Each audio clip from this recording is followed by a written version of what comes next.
ياسين بونو اللي تعتبر واحد من افضل الحراس على مستوى العالم. جاب المحاوله حكيم زياش هناك خطا، كان هناك تدخل، محاوله بلال الخنوس ولكن استرجاع الكره من طرف اللاعبين ديال المنتخب البرازيلي.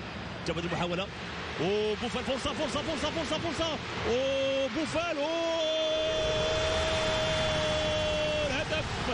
هدف اول لفائده المنتخب الوطني المغربي بواسطه سفيان بوفال.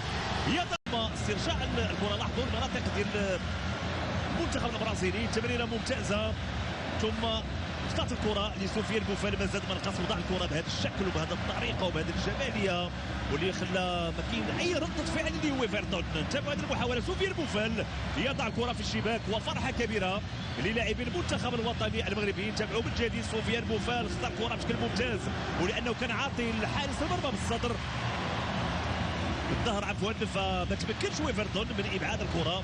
هدف اول لاعبين المنتخب البرازيلي. نتمنوا انه ما نمشوش معهم لان التدخل كان واضح، وبالتالي الحكم غادي يكون عنده القرار. الحكم غادي يكون عنده القرار. كنتابعوا من جديد، التدخل كان واضح بهذا الشكل بهذه الطريقه.